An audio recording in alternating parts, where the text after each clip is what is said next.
Good morning. Welcome to Learning Science is Fun. I am Jaisil. Today we will learn about Wilson syndrome. But first, what is Wilson syndrome? Wilson syndrome is also known as Mowat-Wilson syndrome. It is a rare genetic condition that was first identified by Dr. Mowat and Meredith Wilson in 1988. It affects several parts of the body. This syndrome is associated with distinctive facial features, delayed development, structural brain abnormalities, which results to their moderate to severe intellectual disability, hair-sprung disease, and so much more.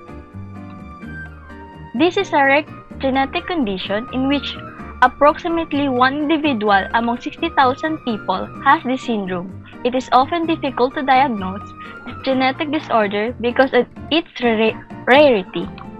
It is an autosomal dominant genetic disorder caused by having altered copy of gene in each cell.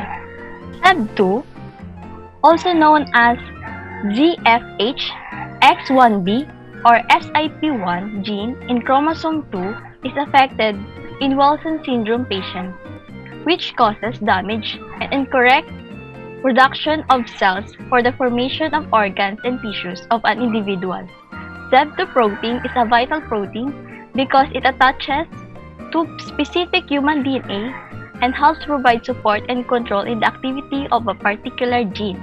An individual having Wilson syndrome has more than 180 mutations in their SEB2 gene that serve as a transcription factor, which takes a crucial role in providing instructions for making the protein that is responsible for organs and tissues formation before birth, such as for the system of the nervous, digestive, cardiovascular, facial features, and many more.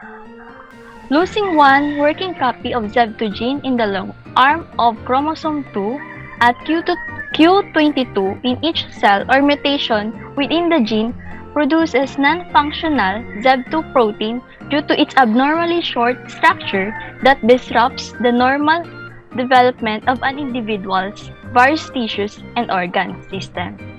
Or, in some cases, the entire gene is not functioning at all because it is deleted, which results in suffering various signs and symptoms of Wilson syndrome. Symptoms that a child has a Wilson syndrome varies among individuals. It has common noticeable delays in their development. They have similar distinctly facial features such as a square face, deep set wide space, eyes, large flaring eyebrows, broad nasal bridge with rounded nasal tip, pointed chin, uplifted earlobes with a dimple in the middle. They are typically associated with the impression of friendly and happy personalities because they tend to smile often, make open-mouthed expressions, and love to interact with people. Some people having Wilson syndrome may also have epilepsy, which may come on from several months to some years of age.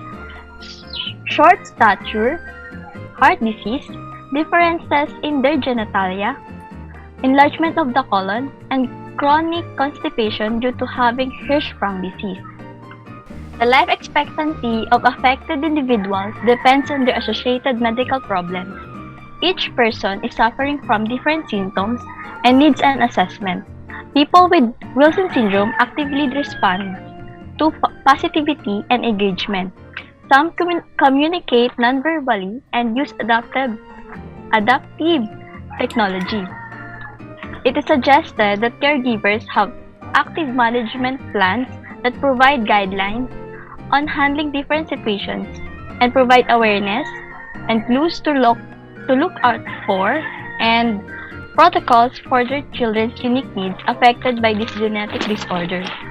According to Dr. Meredith Wilson, since patients have high needs, she proposed having an active management team consisting of pediatrician and therapists that will take and provide long-term monitoring and support on the health and development of the patient.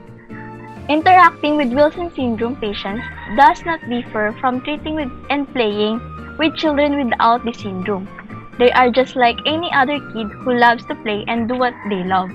They are active and understand a lot of what you tell them, and sometimes they might have little difficulty expressing themselves back to you. All in all, they are friendly and easy to approach. Therefore, people should not be afraid to interact with Wilson syndrome children.